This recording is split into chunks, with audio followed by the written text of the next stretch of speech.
अज्ञानतिमिरन्धस्य ज्ञानाञ्जनशलाकया चक्षुरुन्मिलितं येन तस्मै श्रीगुरवे नमः।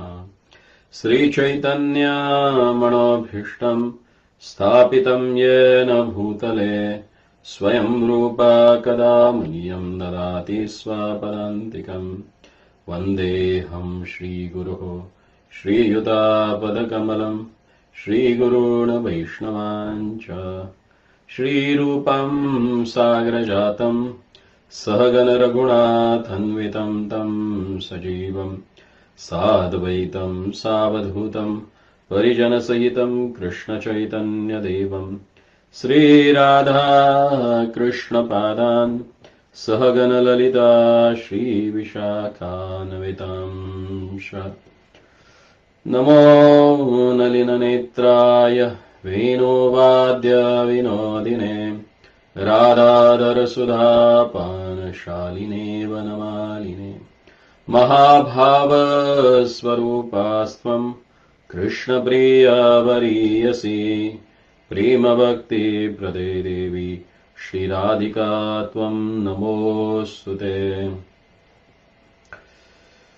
तप्त कांचन गौरांगी राधे वृंदावनेश्वरी वृषभानुसुते देवी प्रणमामि हरिप्रिये। हरे कृष्ण।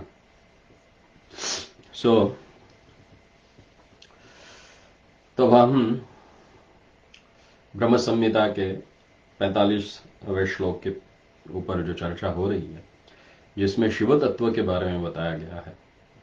तो जैसे हमने कल कहा था कि शास्त्रों के आधार पर और अपने पूर्वाचार्यों के मतानुसार शिव तत्व के बारे में हम विश्लेषण करेंगे। तो कल हमने देखा कि 3 विचारों के द्वारा हम भगवान शिव को जान सकते हैं। एक तो तत्व विचार है, जिसमें वे और भगवान श्री कृष्ण कैसे अभिन्न है, इनके बारे में हमने तत्वतः देखा। उसके पश्चात ऐश्वर्यगत, यानी भगवान के लीलाओं के अंतर्गत जब शिवजी कैसे अपना सहयोग देते, उसके बारे में हमने चर्चा की। और फिर नरवत, जब भगवान स्वयं जैसे श्री कृष्णचंद्र और श्री रामचंद्र जब अवतरित होते हैं और नरवत लीला करते हैं, तो उस समय वे कैसे शिवजी के साथ अपना संबंध प्रदर्शित करते हैं, उसके बारे में चर्चा हमने की। और अंततः गत्वा हम इसी निष्कर्ष पे आते हैं कि शिवजी भगवान की लीलाओं में भगवान को सहायता करने के लिए अवतरित होते हैं। श्रीपाद सनातन गोस्वामी ने जो बृहद भागवत अमृत ग्रंथ की रचना की है, उसमें एक सुंदर प्रसंग आता है। जब एक समय नारद जी भगवान श्री कृष्ण के श्रेष्ठ भक्तों की खोज में निकले होते हैं, तो अनेक भक्तों से मिलने और उनके परखने के पश्चात वे शिवलोक पहुंचते हैं। और शिवजी के दर्शन शिवजी का दर्शन करके उनकी महिमा का गुणगान करने लगते हैं। और वे कहते हैं कि आप भगवान श्री कृष्ण के अत्यंत प्रिय है। इतना ही नहीं, आप स्वयं उनके प्रकाश है, उनसे अभिन्न है, और मुक्ति के साथ साथ आप कृष्ण प्रेम भी प्रदान करते हैं। और जब नारद जी से भगवान शिव ने अपनी जब प्रशंसा सुनी, तो वे कहने लगे, नारद जी, मैं श्री कृष्ण का प्रिय भक्त बनने की इच्छा तो करता हूं, परंतु वास्तव में मैं उनका प्रिय नहीं हूं। यदि मैं उनका प्रिय होता तो क्या वे मुझे तमोगुण का नियंता बना के इस सृष्टि के विनाश कार्य में लगाते? आप तो जानते हैं कि मैं मेरी उपासना जो करता हूं, और मेरी उपासना करने वाले जो राक्षस हैं, आसुर हैं,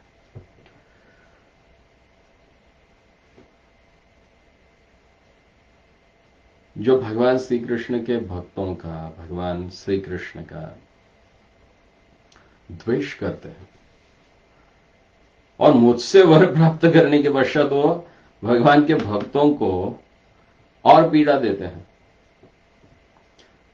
और आप कह रहे कि मैं भगवान श्री कृष्ण का प्रिय हूं। कैसे मैं प्रिय हो सकता हूं? और यदि मैं उनका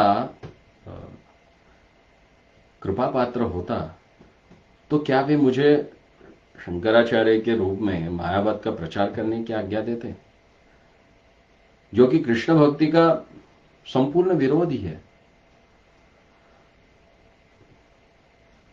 और हालांकि हम देखते हैं कि यद्यपि शिवजी यहां पर इस प्रकार कह रहे हैं, परंतु वास्तव में सत्य यही है कि श्री कृष्ण ने उन्हें शंकराचार्य के रूप में अवतरित होने का दायित्व इसीलिए दिया क्योंकि वे उनके अत्यंत प्रिय है, और यह कार्य किसी दूसरे के द्वारा संभव नहीं था। उस समय जब श्रीपाद भगवत पादाचार्य शंकराचार्य का आविर्भाव हुआ, उस समय ऐसी स्थिति थी समाज में कि लोग अपने स्वार्थ की पूर्ति के लिए सारे कर्मकांडों का स्वीकार कर रहे थे, यज्ञ याग कर रहे थे, पशुओं की बलि दे रहे थे,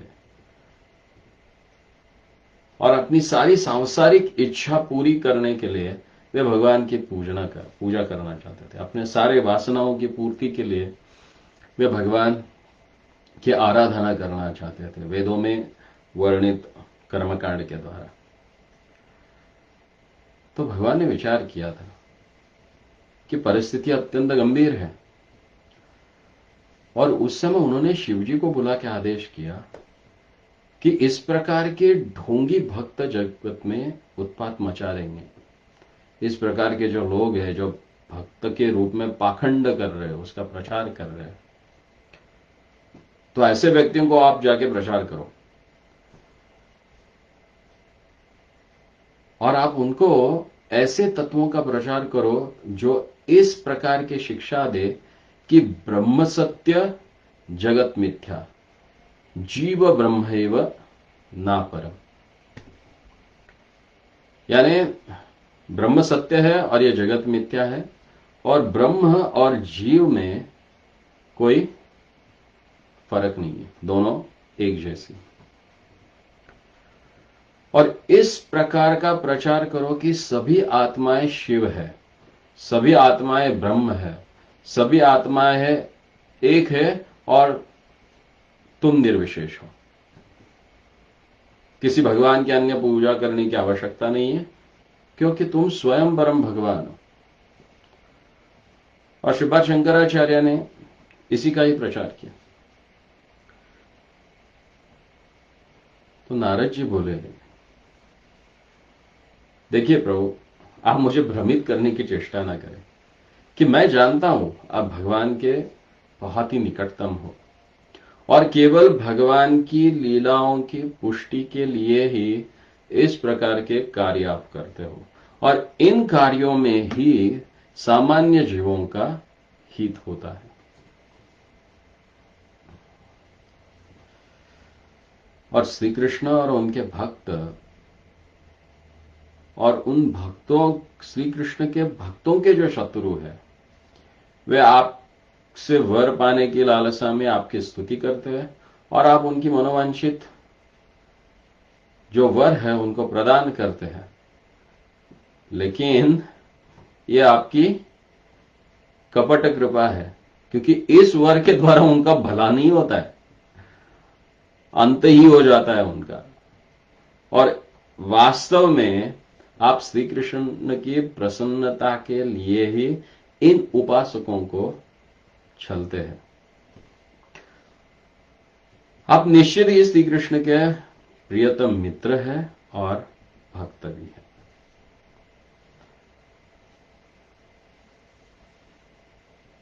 और नारद जी का जो ये कथन है, ये कोई ऐसी केवल शिव जी को प्रसन्न करने के लिए की गई एक तर्क के द्वारा की गई प्रशंसा नहीं है, बल्कि ये कथन जो है नारद जी का वो शास्त्रोक्त है। शास्त्रों में ऐसे उदाहरण हमने देखे हैं और इसकी पुष्टि भी मिलती है। अब जैसे महाभारत में ही देख लीजिए, महाभारत को पांचवा वेद कहा जाता है। और आप तो जानते हैं जयद्रथ नाम का एक जो राजा था, जो दुर्योधन की बहन का पति था, और वो आसुरी प्रवृत्ति का थोड़ा था। एक दिन जब पांडव वन में वास कर रहे थे और उस समय अकेली द्रौपदी जी जल लाने के लिए गई थी, तो उस समय द्रौपदी को देखने के पश्चात इसके मन में वासनाएं आ गई और इसने इच्छा की कि इसे मैं अभी बलपूर्वक उठाकर लेके जाके अपनी पत्नी बनाता हूं। और उसने द्रौपदी जी को उठाया और बलपूर्वक अपने रथ में बैठाने लगा। तभी उसकी भर्त्सना करते हुए द्रौपदी जी ने कहा, मैं पांडवों की धर्म पत्नी हूं, मुझे छोड़ दो, अन्यथा वे तुम्हें पकड़कर तुम्हारा वध करेंगे। लेकिन जयद्रथ अपने बल में पूरा चूर था। अपने बल के गर्भ में के कारण इतना अंधा हो चुका था कि उसने द्रौपदी के शब्दों को अनसुना कर दिया और द्रौपदी जी को बलपूर्वक उठा के अपने रथ में बिठा के भागना शुरू किया। उसी समय नारद जी पांडवों के पास पहुंच गए और बोले, देखिए वो जयद्रथ आपकी पत्नी को लेके उनका हरण करके वो भाग रहा है। तो भीम जी और अर्जुन दोनों तुरंत निकल पड़े और भीम जी तो पवन पुत्र होने के कारण वायु वेग से जयद्रथ के आगे जाके उसके सामने खड़े हो गए। अर्जुन ने अपने बाणों के द्वारा एक अग्नि का वर्तुलाकार परिनिर्माण कर दिया और उसमें उसके घोड़ों को रोक दिया और भीमसेन ने बलपूर्वक उसको पकड़ा, बहुत पिटाई की उसकी और लेके आ गए उसको बांध के युधिष्ठिर महाराज के पास। और युधिष्ठिर महाराज को भीम जी ने कहा, तो मैं तो अभी से मार डालूंगा, आप मुझे उसके लिए आज्ञा दें। तो युधिष्ठिर महाराज जी ने सबकी ओर देखा और कहा कि इसने द्रौपदी के प्रति अपराध किया, तो द्रौपदी को ही इसे शिक्षा देने दो।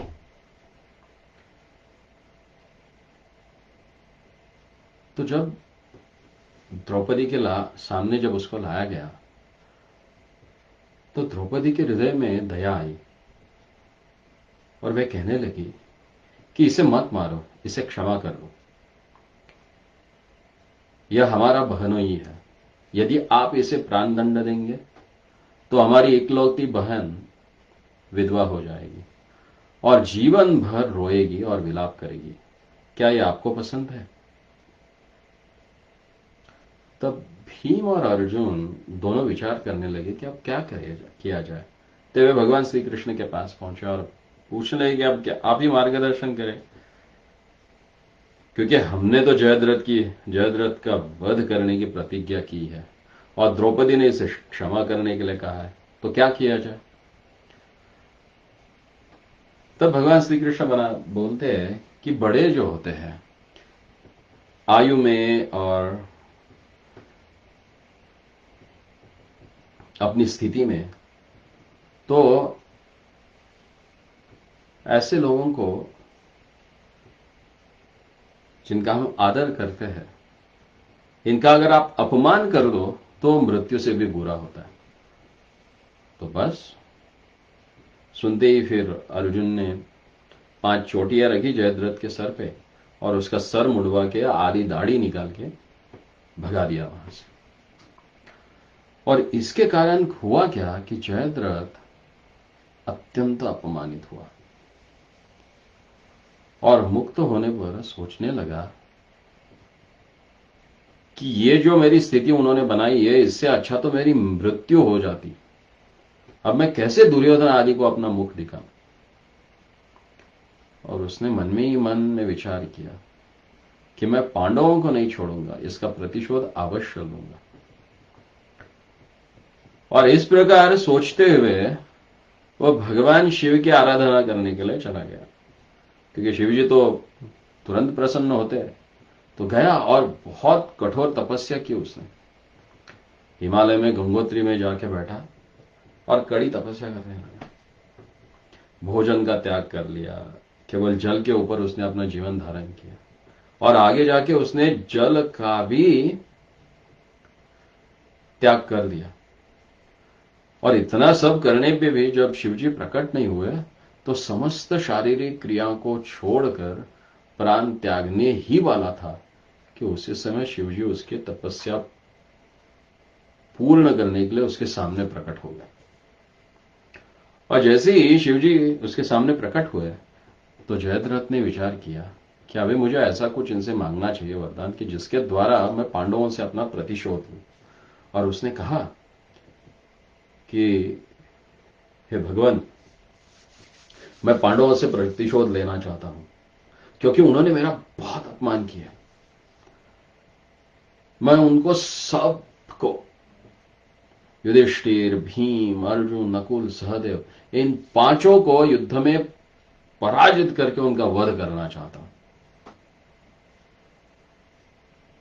तो शिवजी ने कहा कि ठीक है, तुम युधिष्ठिर, भीम, नकुल और सहदेव को तो युद्ध में परास्त कर सकते हो, पराजित कर सकते हो, लेकिन अर्जुन को परास्त करने की तुम्हारी अभिलाषा पूर्ण नहीं हो सकती।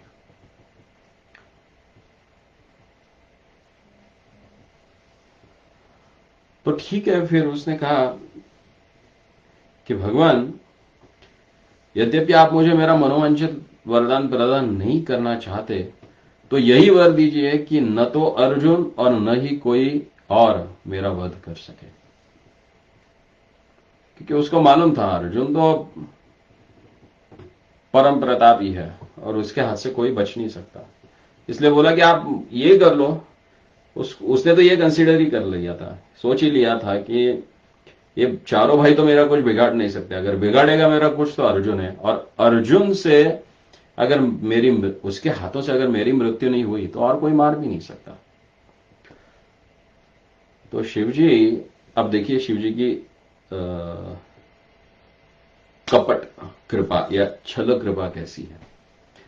तो भगवान शिवजी उसको बोले कि मैं तुम्हें एक अन्य वर दे सकता हूं कि यदि कोई व्यक्ति तुम्हारा सिर धड़ से अलग करे तो वह पुनः पहले की भांति जुड़ जाएगा, तुम जीवित रहोगे, और इस प्रकार तुम्हारा वध करने वाला मृत्यु को प्राप्त होगा।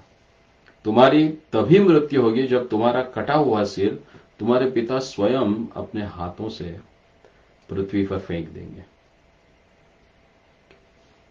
और जब ये वर मिला तो जयद्रथ फूले नहीं समाया, वो इतना प्रसन्न हुआ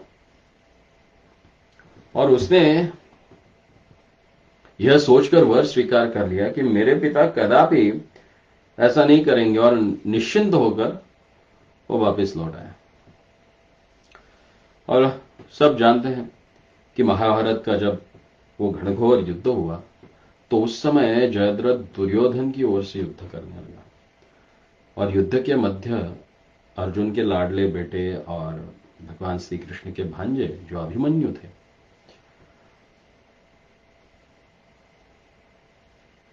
उनका वध जिस दिन हुआ उसी दिन की संध्या में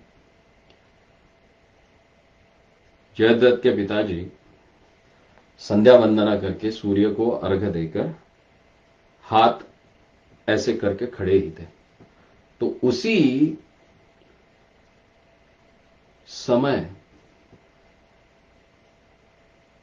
भगवान श्री कृष्ण ने अवसर देके अर्जुन को कहा कि यही समय है, उड़ा दो उसका सर और जाने दो सीधा उसके पिताजी के हाथ में।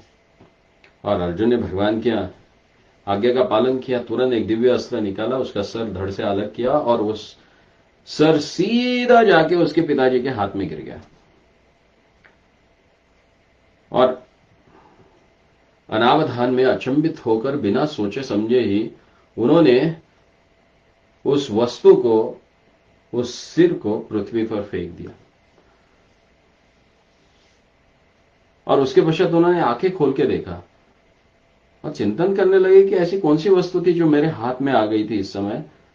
और उन्होंने देखा तो उनके बेटे का सर था और उसी समय जयद्रथ मर भी गया और अपने पुत्र के विरह में उन्होंने अपना प्राण भी त्याग दिया। तो इस प्रकार हम देखते हैं कि शिव जी से वर प्राप्त करके भी दुष्ट जयद्रथ पांडवों को पराजित नहीं कर पाया, बल्कि स्वयं ही मृत्यु का ग्रास बन गया। तो यहां पे हम देखते हैं कि शिव जी उनके जो उपासक है उनको इस प्रकार से वर दे देते कि उस वर पाने के पश्चात उसका नाश ही हो जाता। और भगवत लीला में उन्होंने दिया हुआ वो वर सहायक बन जाता भगवान की लीलाओं को और रंजक बनाने के लिए। अभी हम दूसरे एक असुरी प्रवृत्ति के व्यक्ति के बारे में चर्चा करते हैं और वो भी शिव जी का भक्त था। और कृष्ण लीला में हम देखते हैं राजा शाल्व,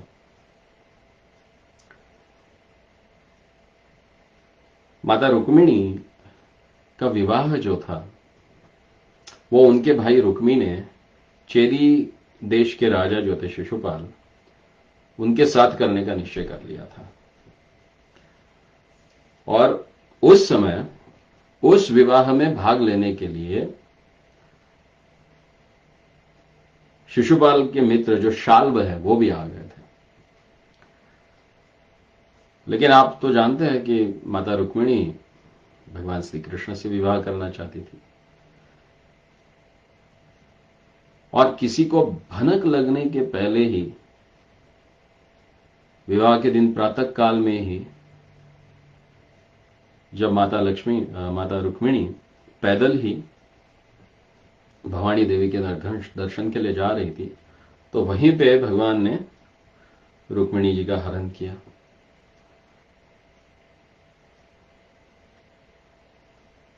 और वहां पे वर्णन आता है कि ये सारे राजा उस समय माता रुक्मिणी को देखने के लिए वहीं पे सब खड़े थे और उनके सामने जैसे कोई एक सिंह श्रृगालों के सामने से अपना उनका भोज्य उठा के लेके जाता है, उसी प्रकार से भगवान श्री कृष्ण ने इन सबके सामने से माता रुक्मिणी को उठाया, रथ पे बिठाया और निकल पड़े। तो सारे राजाओं ने एक साथ उनके ऊपर अपने अस्त्र शस्त्र उठाकर आक्रमण किया, परंतु भगवान श्री कृष्ण ने अपने बाणों से उनकी सेना को बुरी तरह से परास्त कर दिया और शिशुपाल, जरासंध आदि सभी राजा युद्ध से पेड़ दिखाकर भाग खड़े हुए। इस प्रकार भगवान श्री कृष्ण रुक्मिणी जी के लेकर द्वारका ले आए और उनसे वैदिक रीति से उन्होंने विवाह कर लिया। और यहां पे क्या हुआ कि हारे हुए सभी राजा सभा में एकत्रित हुए और विचार करने लगे कि इस पराजय का प्रतिशोध कैसे लिया जाए। तो उस सभा में शाल्व ने सब राजाओं के समक्ष यह प्रतिज्ञा की कि मैं अपने पराक्रम के बल पर शीघ्र ही पृथ्वी को यदुवंशियों से विहीन कर दूंगा, यानी सारे यदुओं की हत्या कर दूंगा। और यदुवंशियों के वध की प्रतिज्ञा लेने के पश्चात अभी वो शक्ति भी तो चाहिए ना, तो इस दैत्य शाल्व ने भगवान शिव की शरण ग्रहण कर ली। उसने कड़ी तपस्या की, प्रतिदिन वह मुट्ठी भर राख ही सेवन करता था और 1 वर्ष की कड़ी तपस्या के उपरांत शिवजी प्रसन्न होकर उसे वर मांगने के लिए उन्होंने कहा। तो शाल्व ने भगवान शिव से वायुयान प्राप्त करने की इच्छा प्रकट की। उसको एक वायुयान चाहिए था, विमान। और उसने कहा कि यह जो वायुयान जो है, उसका जो विमान, आज की भाषा में हवाई जहाज, तो वो बोला कि वो ऐसा हो कि जो मेरे मन के अनुरूप कार्य करे। उसमें किसी इंजन या फ्यूल की आवश्यकता नहीं, बल्कि उसके मन के अनुसार वो विद्यमान रहे और कार्य करे। मैं जहां पे भी बैठने की इच्छा करूं तो वहां पे वो उसी स्थान पर वो चला जाए, वो बैठ जाए, चाहे वो स्वर्ग हो या पाताल लोक हो, सारे स्थानों पर मैं जहां पे इच्छा करूं वहां पे मुझे वो पहुंचा दे। ग्रीष्म ऋतु में वो शीतल हो और शरद ऋतु में वो गर्म हो। और यदि 2 व्यक्ति यात्रा करना चाहे तो वह छोटा हो जाए, और यदि हजारों व्यक्तियों के साथ यात्रा करना चाहूं तो वह उसके अनुसार विशाल बना जाए। देवता, असुर, मनुष्य, गंधर्व, नाग आदि किसी के द्वारा भी वह नष्ट न हो, और वह सभी शस्त्र अस्त्रों से युक्त हो, सारे आयुध उसमें हो, और यदुवंशियों के लिए भय और आतंक का कारण हो। देखो क्या मांग मांग के मांग लिया उसने। भगवान शिव ने उसकी इच्छा पूर्ण की, और शाल्व ने मय दानव की सहायता से एक ऐसा मायावी वायुवान हवाई जहाज तैयार कर लिया, और उसने द्वारका के ऊपर आक्रमण किया। तो शाल्व ने आकाश से और उसके सैनिकों ने जमीन से, भूमि पर से द्वारका के ऊपर आक्रमण बोल दिया। तो उस समय द्वारका की रक्षा के लिए प्रद्युम्न के नेतृत्व में यदुवंश ने युद्ध में भाग लिया, लेकिन वो शाल्व को पराजित नहीं कर पाए। तो फिर अंत में भगवान श्री कृष्ण युद्ध में उतर आए।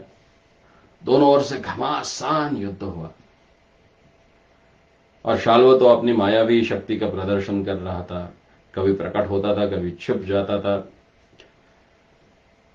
तो भगवान श्री कृष्ण ने अपने शरसंधान से, अपने बाणों से और गदा के द्वारा वो पूरा जो विमान था उसको जर्जरित कर दिया,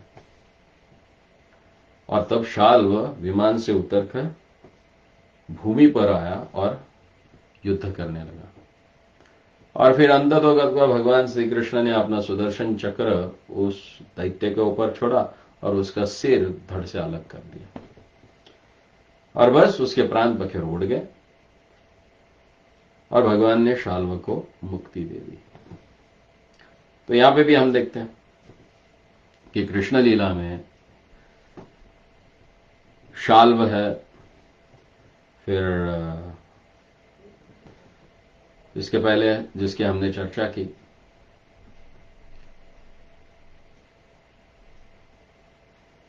ये दोनों पे भी जो वरदान मिले थे, जयद्रथ और शाल्व, एक तो भगवान के भक्त के द्वारा मारा गया, इसलिए उद्धव जी कहते हैं श्रीमद् भागवतम में कि उस युद्ध भूमि पे तथैव चान्ने नरलोक वीरा य आहवे कृष्ण मुखारविंदम पार्थास्त्र पूता नयनाभि पिबंतो नयनाभिरामम पार्थ अस्त्र पूता पदमापुरस्य, कि उस युद्ध भूमि पर बहुत अलग अलग प्रकार के शूर वीर नरवीर थे, और वे क्या कर रहे थे? तो सुंदर रूप से भगवान श्री कृष्ण का जो रूप है उसका रसपान कर रहे थे। नयनाभि पीबंतो नयनाभिरामम,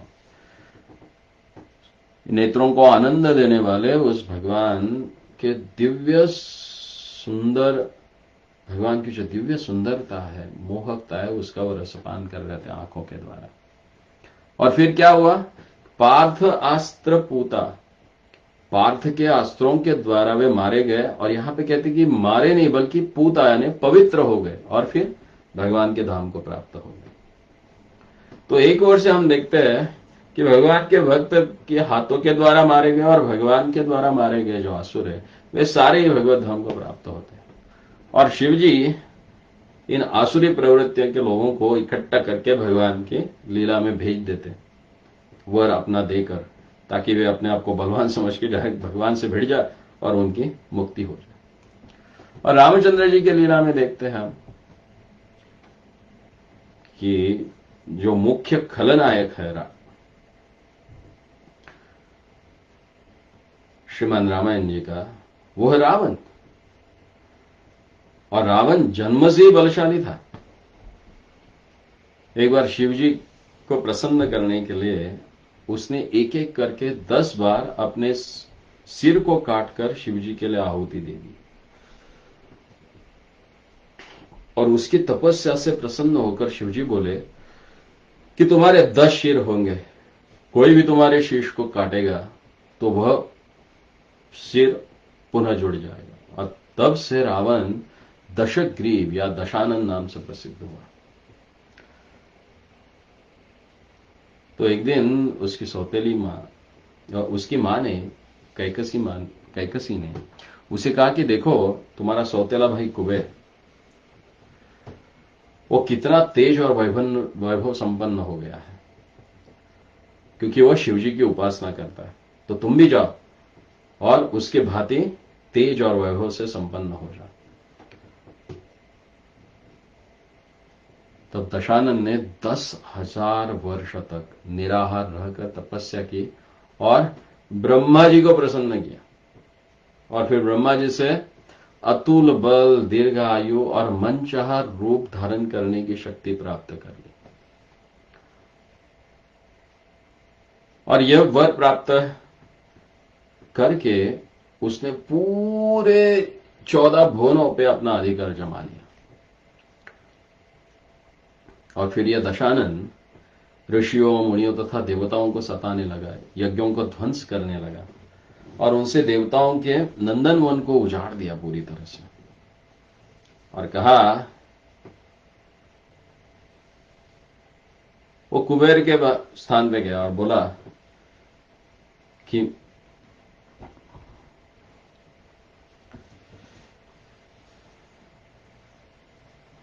कुबेर के पास गया। तब कुबेर ने देखा कि अरे ये मेरा छोटा भाई है और ये किस प्रकार का कार्य कर रहा है, क्यों मुनिजनों को, ऋषियों को इतना पीड़ा दे रहा है।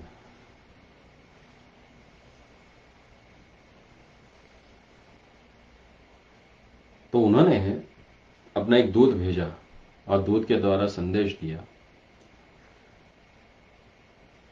कि देखो रावण, मैंने अनेक वर्ष तपस्या करके महादेव शिवजी को प्रसन्न कर उनकी मित्रता प्राप्त की है। तुम यह सभी उत्पात बंद कर दो, क्योंकि ऋषि और देवता तुम्हारे विरुद्ध षड्यंत्र करके तुम्हारे वध का उपाय सोच रहे हैं। तो ये सुनने के पश्चात रावण तो लाल पीला हो गया और उसने सोचा कि ये कुबेर मुझे डराना चाहता है। वह नहीं जानता कि मैं अपने बाहुबल से सभी लोगों को जीत सकता हूं और दूत का कभी वध नहीं करना चाहिए, इसलिए मैं तुमको छोड़ देता हूं।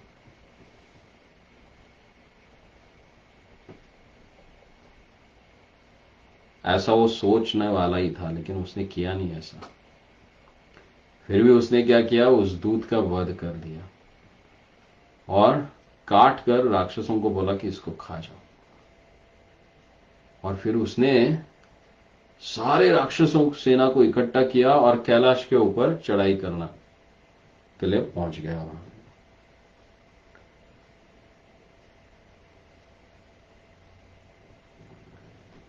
और उसने क्या किया, फिर वहां पे आके पहले कुबेर को पराजित किया, फिर कुबेर का पास जो पुष्पक वन था उसको उठा लिया, फिर जाके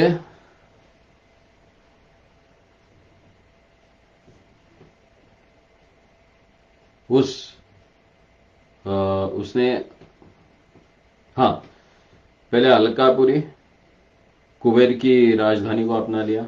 उसके पश्चात चला गया अमरावती, देवताओं की राजधानी पे। वहां पे जाके देवताओं को वहां से भगा दिया। फिर इंद्र का जो पुष्पक विमान जो था उसको पकड़ लिया कुबेर का, उसके ऊपर बैठा और भ्रमण करने लगा हर जगह पे।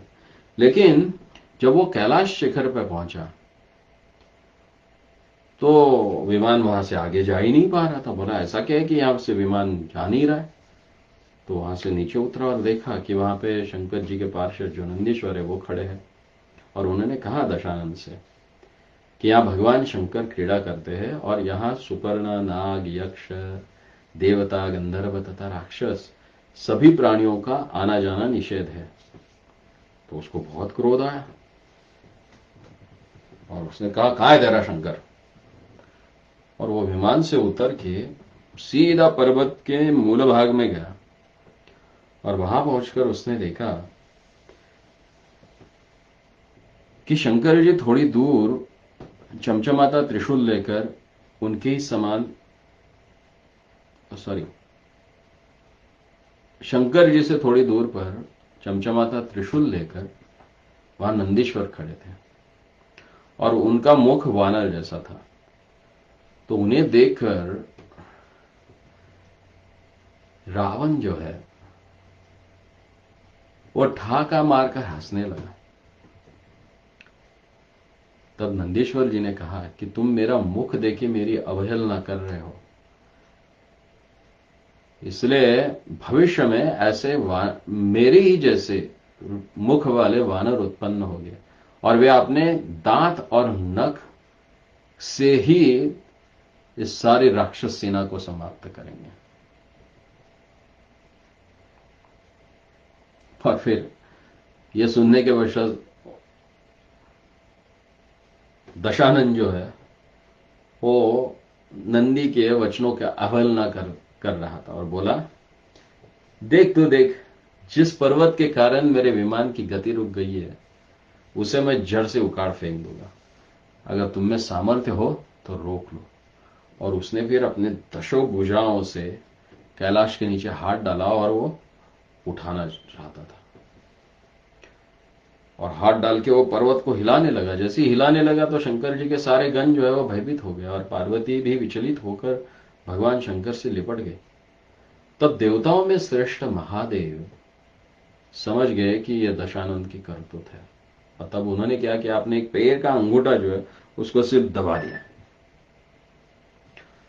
और फिर दशानंद की भुजाएं जो पर्वत के नीचे फंस गई थी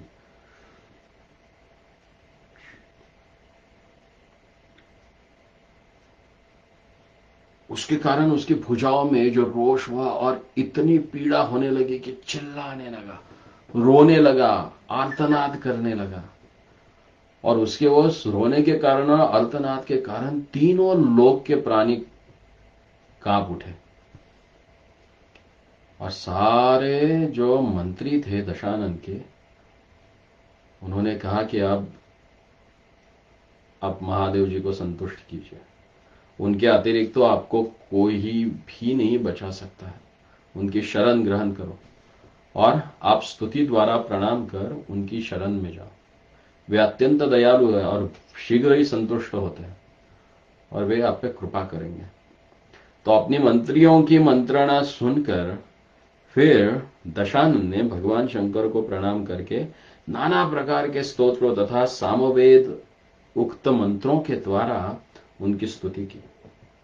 इस प्रकार हाथों की पीड़ा से रोते रोते और स्तुति करते करते 1000 वर्ष बीत गए। तत्पश्चात उस पर्वत के शिखर पर महादेव जी प्रकट हो गए। उन्होंने दशानन को संकट से मुक्त किया और कहा कि तुम अत्यंत वीर हो,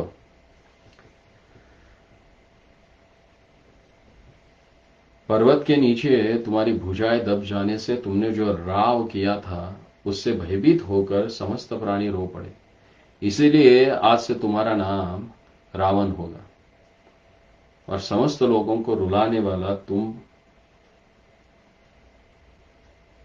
तुम्हें सारे लोग जो तुम दशानन हो तुमको रावण करके बुलाएंगे। तो रावण ने कहा कि आप मुझ पर प्रसन्न हैं, यह मैं कैसे समझूं? यदि आप सचमुच में प्रसन्न हैं तो हे त्रिपुरारी, मुझे जो आयु ब्रह्मा ने प्रदान की थी उसमें जो बीत गई वह आप मुझे पुनः प्रदान कीजिए। साथ ही आप मुझे कोई शस्त्र भी प्रदान कीजिए। तो रावण की ऐसी प्रार्थना सुनकर भगवान शिव ने कहा कि मैं तुम्हारी आयु को जो अंश बीत गया है मैं उसे पूर्ण करता हूं और मेरी यह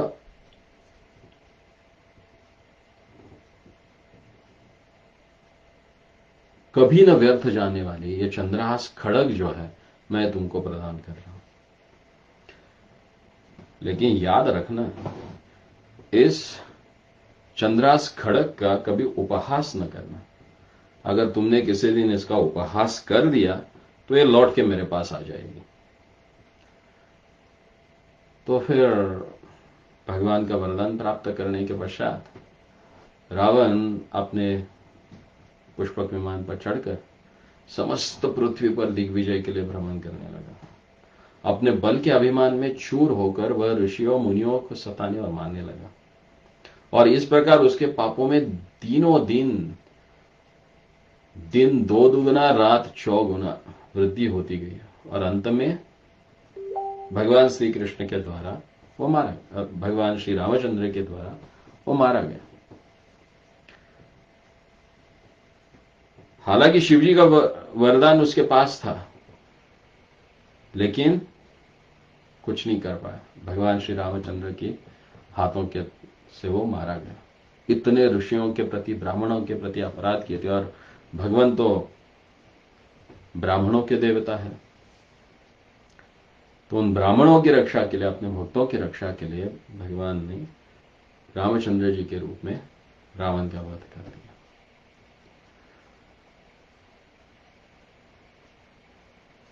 फिर हम देखते हैं कि मय दानव,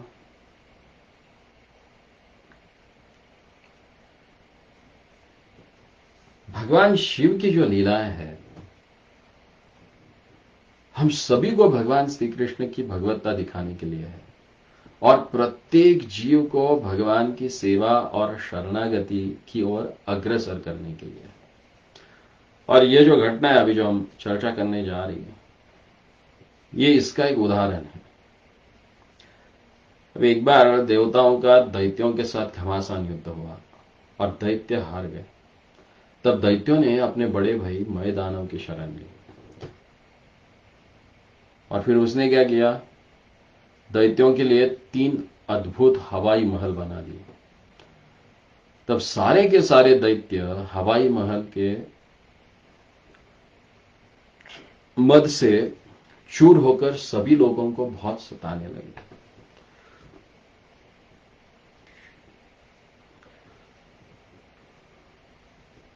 और फिर जब दैत्यों ने उच्च लोगों को सताना आरंभ किया, तो उन लोगों के सारे जो स्वामी हो शिव के पास पहुंचे और बोले, हे प्रभु, देवताओं के ऊपर भयंकर विपत्ति आई है, हम आपके शरणागत है, कृपया हमारी मदद कीजिए।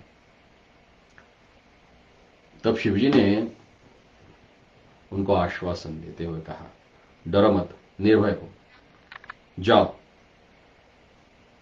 तब उन्होंने अपने बाणों को धनुष पर चढ़ाकर राक्षसों के 3 हवाई आवासों की ओर छोड़ा, और सारे राक्षस मारे गए।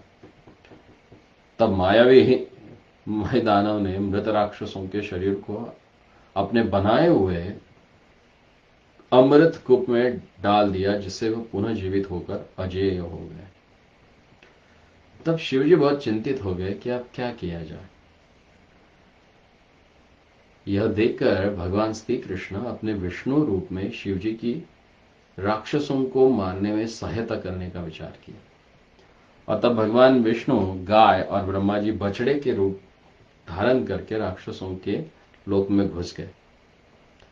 गाय बछड़े को चलते देखकर राक्षसों की किसी भी प्रकार का संदेह नहीं हुआ, और चलते चलते चलते वहां पहुंचे उस अमृत कूप के पास, और पूरा अमृत उन्होंने पी लिया।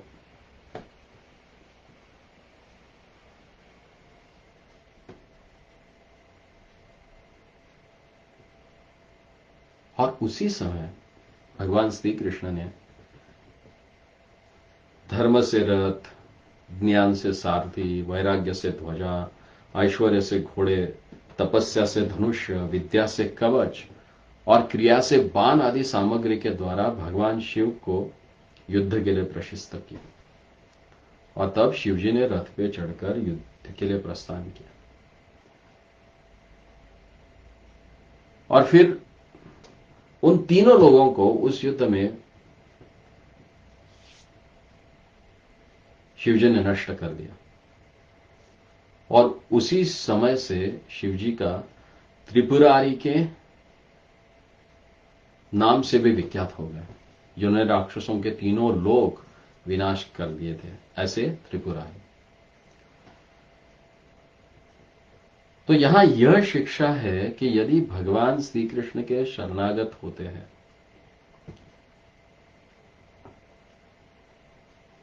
अगर हम भगवान श्री कृष्ण के अगर शरणागत होते हैं, तो भगवान श्री कृष्ण सदैव हमारी रक्षा करते हैं। और भगवान ने तो भगवत गीता में प्रतिज्ञा की है कि न मे भक्त्या प्रणश्यति, मेरे भक्तों का कभी नाश नहीं होगा। और वे कहते हैं कि योगक्षेमम वहाम्यम, मैं उनका भरण पोषण करूंगा। वहामी अहम, मैं स्वयं करूंगा, किसी दूसरे के द्वारा नहीं। और अपने भक्तों का उत्तरदायित्व पूरी तरह से भगवान अपने ऊपर लेते हैं।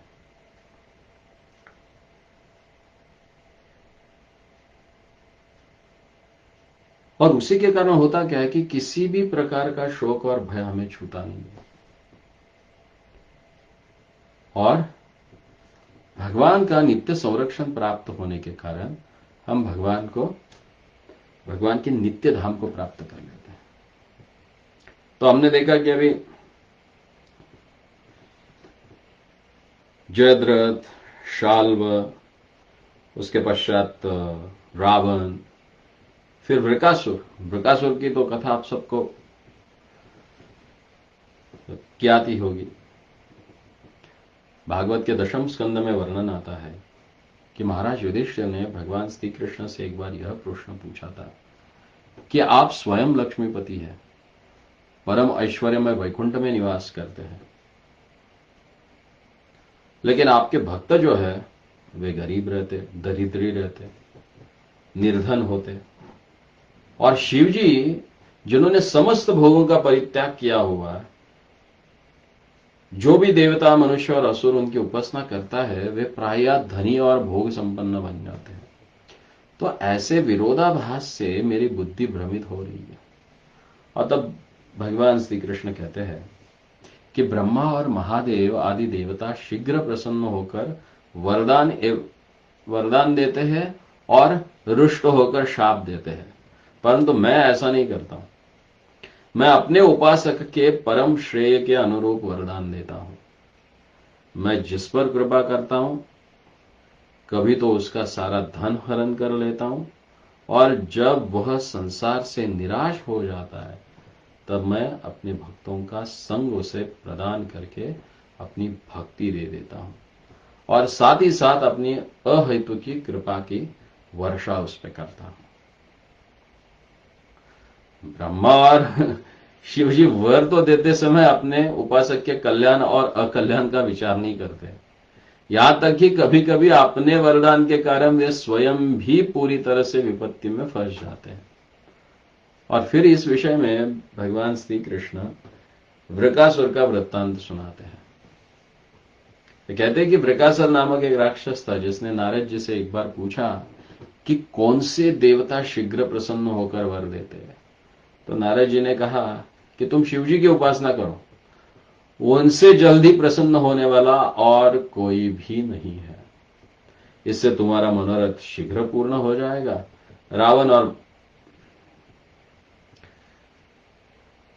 क्योंकि रावण और बानासुर ये लोगों ने केवल उनकी स्तुति करके, उनको प्रसन्न करके अतुल ऐश्वर्य प्राप्त किया है।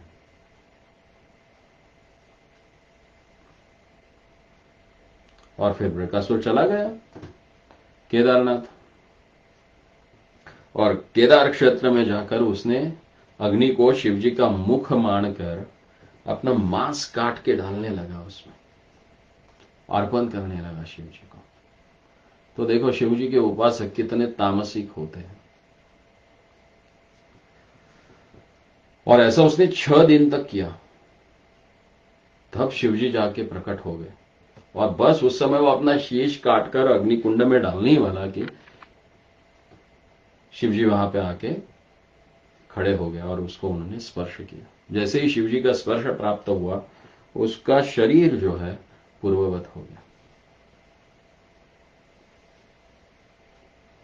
और शिव जी उसको बोलने लगे कि अरे पगले, कोई केवल मुझे श्रद्धा से जल भी चढ़ा लेता है तो मैं उससे प्रसन्न हो जाता हूं, तो ये अपने शरीर को इतना कष्ट देने की क्या आवश्यकता है। मैं इससे प्रसन्न हूं, तुम अपना मुंह मांगा वर ले लो। तो शिवजी जब वर लाने जा रहे थे उसी समय देवताओं ने शिवजी को बोला था कि आप माता पार्वती के साथ मत जाओ, क्योंकि आप जाओगे तो ये वृकासुर बहुत कामी व्यक्ति है, ये कुछ भी मांग सकता है। तो जब माता पार्वती को शिवजी के साथ वृकासुर ने देखा तो उसके मन में अभिलाषा हो गई कि मुझे इन्हें पाना है, इन्हें मुझे अपनी पत्नी बनाना है। उसने बोला कि आप एक काम कीजिए, मुझे एक ऐसा वर प्रदान कीजिए कि जिसके भी सर के ऊपर मैं हाथ रखूं उसका वो पूरी तरह से भस्म हो जाए। तो शिवजी ने तथास्तु कहा। तथास्तु कहते कि इसने बोला कि मुझे थोड़ी आपके वर की परीक्षा करनी है, तो मैं ये प्रयोग आपके ऊपर ही कर लेता हूं। और वो तुरंत अपना हाथ शिवजी के सर के ऊपर रखने ही वाला था, तो शिवजी ने पूछा, अरे ये क्या कर रहे हो भाई? तो उसने कहा कि मैं आपके वर को परखना चाहता हूं। लेकिन उसने ये नहीं कहा कि मैं पार्वती का भोग करना चाहता हूं। तो शिवजी अपने प्राण बचाने के लिए सिर पैर पे रख के दौड़ना शुरू कर दिया, और डरे हुए शिवजी आगे आगे और उनके पीछे वृकासुर भाग रहा था। और मन ही मन में जब भाग रहे थे तो उन्हें वो भगवान से प्रार्थना की कि हे प्रभु, बिना सोचे समझे मैंने तो इस आसुर को वर दे दिया, लेकिन अब ये तो मेरे प्राण के लाले पड़ गए, तो आप कुछ करे, इसका कुछ उपाय ढूंढे, इस संकट से मुझे उबारे।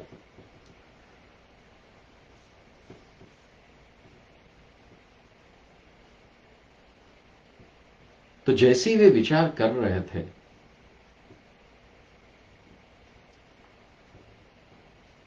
तो उसी समय भगवान विष्णु एक ब्रह्मचारी के रूप में प्रकट होकर आ गए। और भगवान विष्णु का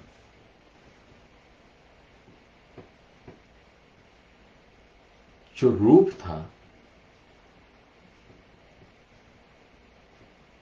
वो देखकर वृकासुर बहुत आकर्षित हो गया। और फिर विष्णु जी ने कहा वृकासुर को बड़ी विनम्रता से कि हे शकुनी पुत्र वृकासुर, आप बहुत थके हुए लग रहे हो, लगता है कि आप बहुत दूर से आ रहे हो, तनिक विश्राम कर लीजिए। यह शरीर ही तो सारे सुख का आधार है, इसे अधिक कष्ट मत दीजिए, इस शरीर को अधिक कष्ट देना ठीक नहीं है। यदि मैं आपकी कोई सहायता कर सकता हूं तो मुझे बेठक आप बोल दीजिए। इस संसार में लोग सहायकों द्वारा ही बहुत से कठिन कार्यों को सिद्ध कर लेते हैं। और भगवान विष्णु के प्रत्येक शब्द में से अमृत बरस रहा था। तो वृकासन ने कुछ समय के लिए विश्राम करके कहा कि शिवजी ने मुझे वरदान दिया है कि जैसे ही मैं किसी के सिर पर हाथ रखूंगा तो वह सिर फट जाएगा और वह व्यक्ति मर जाएगा। अब मैं इस वर की परीक्षा उन्हीं पे करना चाहता हूं। तो भगवान विष्णु ने उनको कहा, आप इतने बुद्धिमान होकर भी ऐसी बातों पर विश्वास कर लेते हैं? शिव, वह तो स्वयं गांजा पीते हैं, सब प्रकार की नशीली वस्तुओं का सेवन करते हैं और स्मशान में रहते हैं, जितने भूत पिशाच है उनके अनुचर है। तो भला उनकी बातें कभी कोई सत्य हो सकती है? अरे दक्ष प्रजापति के शाप से तो वह पिशाच भाव को प्राप्त हो गए। क्या आप विश्वास करते हैं कि वह इतने शक्तिशाली है जो ये वरदान दे सके? उसके वरदान झूठे प्रमाणित होंगे। वह आपको छल रहे हैं, मूर्ख बना रहे हैं। आप उनके पीछे क्यों व्यर्थ दौड़ रहे हो और अपने शरीर को कष्ट दे रहे हो? और अंत में आप देखोगे कि उसके वर का कोई प्रभाव ही नहीं होगा।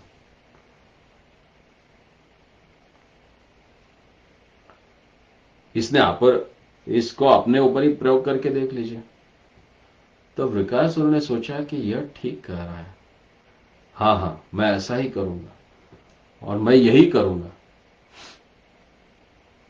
और भगवान विष्णु के मीठे वचनों के और मायावी शक्ति के प्रभाव से असुर उस छलावे में आ गया और भगवान शिव की शक्ति और वरदान को भूल गया और बिना सोचे समझे उसने अपना हाथ तुरंत ही अपने सर के ऊपर रख दिया, जिससे उसका सर फट गया और वह राक्षस मर गया। तो यह घटना इस बात का प्रमाण है कि भगवान शिव स्वतंत्र नहीं, उनके इष्ट भगवान श्री कृष्ण हैं। और इस प्रकार भगवान विष्णु, जो कि सभी माइक गुणों से परे है, उनके द्वारा भगवान शिव की रक्षा हुई और उन्हें जीवदान मिला। यदि कोई मनुष्य इस कथा को श्रद्धा से कहता अथवा सुनता है तो वह सांसारिक बंधनों से और अपने शत्रुओं के भय से मुक्त हो जाता है।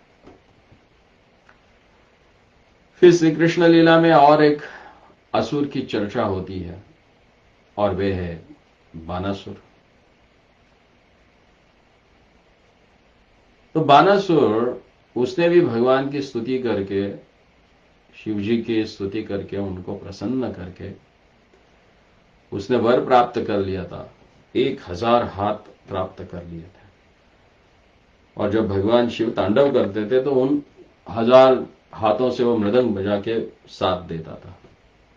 और इसलिए भगवान शिव इतने प्रसन्न हो गए उसके ऊपर कि वे बोले, जब भी तुम युद्ध करोगे और तुम्हारी सहायता के लिए मैं अपने पूरे दल के साथ आ जाऊंगा। और फिर आगे जाके प्रसंग आता है कि जब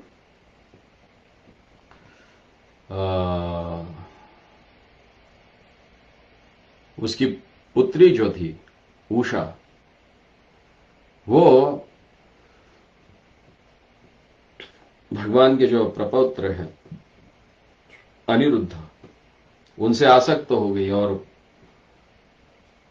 उसकी जो सखी थी, उसकी चित्रलेखा के योग बल से वो चित्रलेखा द्वारका में सोए हुए अनिरुद्ध को उठा के बानासुर के यानी उषा के महल में लेके आई।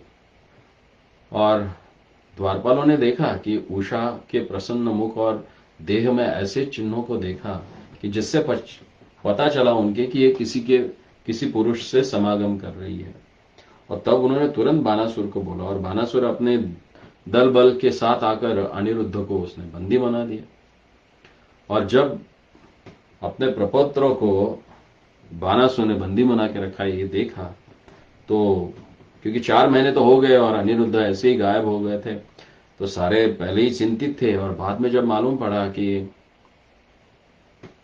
बानासुर में उनको कैद करके रखा है, तो बलराम जी तो गुस्सा हो गए और बलराम जी निकल पड़े अपने दल बल के साथ बानासुर के ऊपर चढ़ाई करने के लिए। और उन्होंने बानासुर की नगरी को चारों ओर से घेर लिया। तो शिवजी ने जैसे पहले ही बानासुर को वरदान दे दिया कि भाई जब भी तुम्हारे ऊपर कोई संकट आ जाए तो मैं तुम्हें बचाने के लिए आ जाऊंगा, तो शिवजी अपने वाहन वृषभराज नंदी पर सवार होकर अपने पुत्र कार्तिकेय, गणेश और अपने गणों के साथ रणभूमि में उपस्थित हो गए।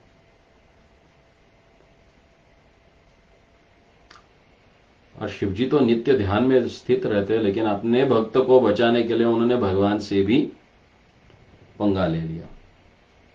और फिर भगवान श्री कृष्ण शिव जी का, प्रद्युम्न कार्तिकेय का, बलराम जी बानासुर का, और स्वयं बानासुर सात्यकी के साथ भिड़ गए। और युद्ध का दर्शन करने के लिए आकाश में सारे देव देवताओं की भीड़ लग गई। घमासान युद्ध हुआ, देखने वालों के रोंगटे खड़े हो गए। और शिवजी ने अनेक अस्त्रों का प्रयोग किया, परंतु भगवान श्री कृष्ण ने उन सारों अस्त्रों को निरस्त कर दिया। और भगवान श्री कृष्ण के सामने उनकी एक न चली। तो भगवान ने क्या किया, एक जंभू का अस्त्र, यानी जंभाई आने वाला एक अस्त्र है, वो छोड़ दिया।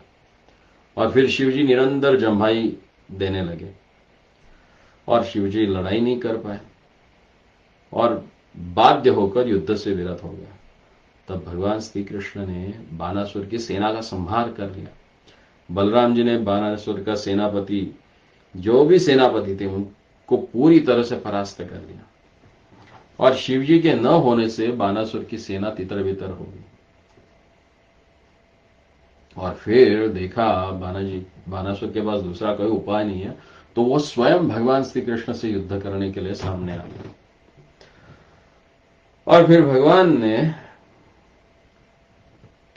देखा कि बानासुर अपने सहस्त्र भुजाओं से बाण एक साथ छोड़ रहा है और भगवान के सारथी और घोड़ों को घायल कर रहा है।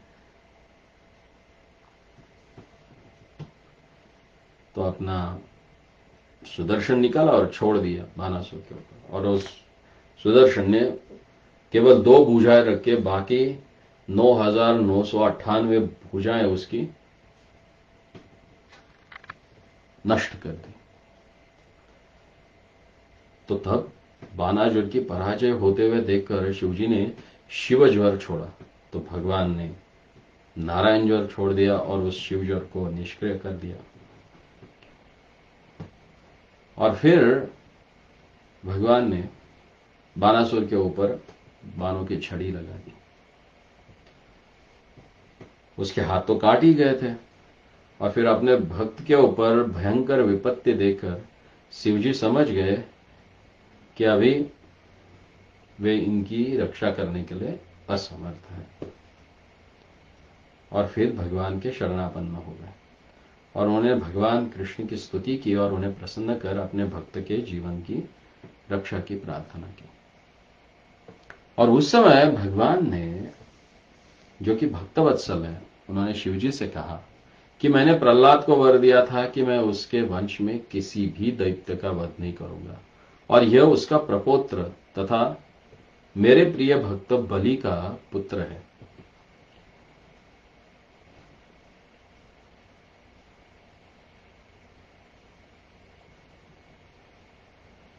कि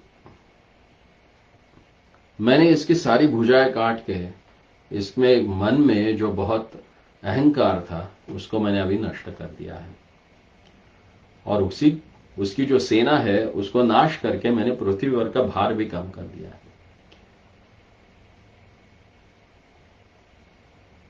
हाँ, और उसको अपने नित्य पार्षद बना दिया भगवान ने। और जब श्री कृष्ण का अभयदान पाकर बानासुर ने उन्हें साष्टांग दंडवत प्रणाम किया और बहुत से दहेज के साथ अपनी लाडली पुत्री जो है उषा को अनिरुद्ध के साथ द्वारका के लिए उन्होंने विदा किया, तो शिवदेव गोस्वामी जी राजा परीक्षित को बताते हैं कि भगवान श्री कृष्ण और शिवजी का युद्ध का वर्णन साधारण युद्ध की भांति अमांगलिक नहीं है। अपितु यदि कोई मनुष्य प्रातः उठकर भगवान श्री कृष्ण और शिवजी के युद्ध की घटना का स्मरण करता है और भगवान श्री कृष्ण की विजय का स्मरण करके प्रसन्न होता है, तो वह अपने जीवन काल में कभी भी किसी के द्वारा पराजित नहीं होता।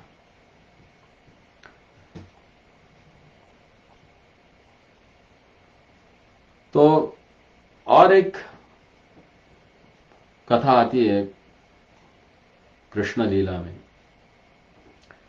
जो श्रीमद् भागवतम में भी जिसका वर्णन आता है और स्कंद पुराण में भी वर्णन आता है, कि भगवान श्री कृष्ण जब द्वारका में रह रहे थे और तो वहां पे अपना कभी कभी वे चतुर्भुज रूप वासुदेव रूप जो है प्रकट करते थे, और वास्तव में वहां उसी रूप से वे प्रसिद्ध भी थे। और उसी समय करुष देश का पौंड्रक नाम का एक राजा था। अब चापलूस लोग उसको बहकाते थे और बताते थे कि अरे आप ही भगवान हो, आप ही पूरे चराचर को चला रहे हो। तो वो पागल भी अपने आप को अवतार मान लेता था और 2 नकली हाथ लगाकर उसने ढिंढोरा पिटवा दिया कि द्वारका के कृष्ण चारों हाथ वाले वासुदेव नहीं है, मैं ये असली वासुदेव हूं। और उसने एक दूत के द्वारा भगवान श्री कृष्ण को संदेश भेजा कि तू स्वयं को वासुदेव करना छोड़ दो, वास्तवता में मैं वासुदेव हूं। तुमने मूर्खतावश मेरे चिन्ह धारण किए, अगर अपना भला चाहते हो तो उन्हें छोड़कर मेरी शरण में आओ, अन्यथा मुझसे युद्ध करो। तो पहले तो ये सुनकर भगवान श्री कृष्ण और यदुवंशी सब हंसने लगे। फिर भगवान स्वयं रथ पे सवार होके पहुंच गए उसके साथ युद्ध करने के लिए, और वहां पे जाके उन्होंने देखा कि जैसे भगवान के 4 हाथ है वैसे इसने अपना वेश बना के रखा है, और बनावटी शंख, चमचमाता चक्र, गदा, शारंग धनु और दिखावटी श्रीवत्स चिन्ह आदि धारण करके वो बनावटी कौस्तुभ मणि और वरमाला लटका कर खड़ा था, और बस युद्ध शुरू किया उसने। तो उस समय काशी नरेश जो था वो पौंड्रक की रक्षा के लिए वहां पे पहुंच गया, और काशी नरेश जो था उसने शिवजी को प्रसन्न करके वरदान प्राप्त करके रखा था कि जब भी वो भगवान कृष्ण के साथ युद्ध करे तो वो भगवान श्री कृष्ण को पराजित करे।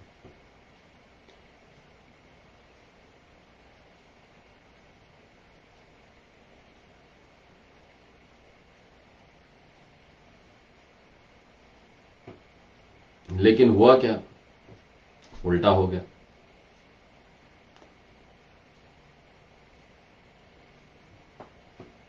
वो खुद ही मारा गया भगवान के सुदर्शन के द्वारा।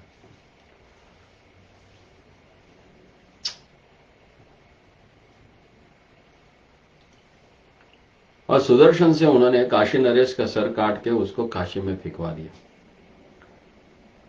और काशी का नरेश का एक बेटा था जिसका नाम था सुदीक्षण। तो उसने विचार किया कि मेरे पिता का जिसने वध किया है, मैं उसका वध कर लूंगा। और सुदक्षिण ने काशी के जो स्वामी है विश्वनाथ, शिवजी की आराधना की, और आराधना से शिवजी प्रसन्न हो गए और पितृघाती के वध का उन्होंने उपाय पूछा। तो शिवजी ने बतलाया कि तुम दक्षिण अग्नि की अभिचार विधि से आराधना करो।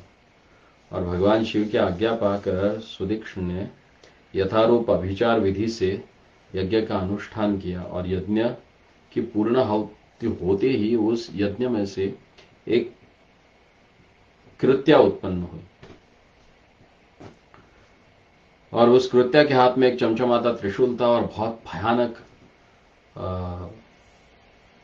रूप था, और उस कृत्या को द्वारका के ऊपर भेज दिया।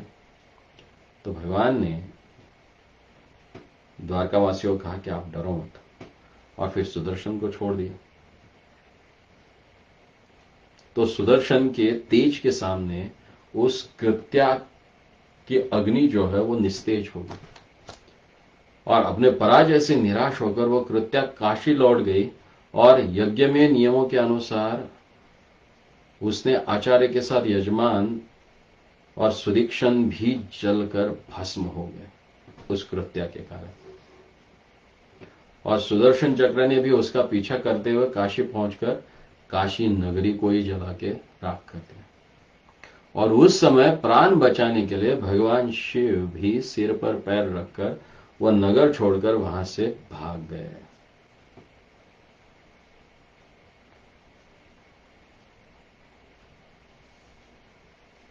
और फिर वर्णन आता है कि श्रीमान महाप्रभु की शरण लेने के लिए, चैतन्य महाप्रभु की शरण लेने के लिए भागते भागते वे श्रीधाम नवद्वीप में हरिहर क्षेत्र में आकर श्वास लिए, और तत्पश्चात नवद्वीप से जगन्नाथपुरी के निकट उड़ीसा में एकाम्र खानम यानी भुवनेश्वर राज्य जिसको कहा जाता है, वहां पे जाके उन्होंने भगवान की शरण ले ली, जो वहां भगवान अनंत वासुदेव के रूप में विराजमान है। तो यह लीला ऐश्वर्यगत विचार के अंतर है, और यह भी यही दर्शाता है कि शिवजी के आराध्य भगवान श्री कृष्ण या चैतन्य महाप्रभु की है।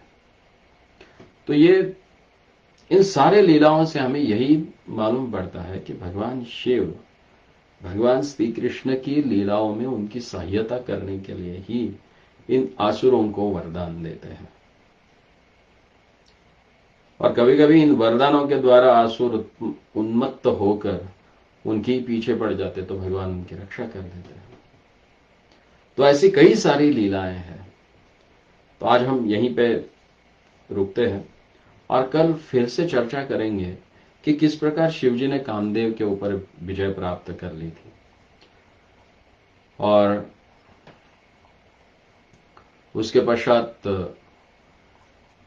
कामदेव को कैसे भस्म कर दिया उन्होंने, और वही शिवजी किस प्रकार से प्रेम का या भगवत प्रेम का पूर्ण रूप से दान करते हैं, उसकी चर्चा हम कल करेंगे। तो बहुत बहुत धन्यवाद जो आप हमसे जुड़े रहे।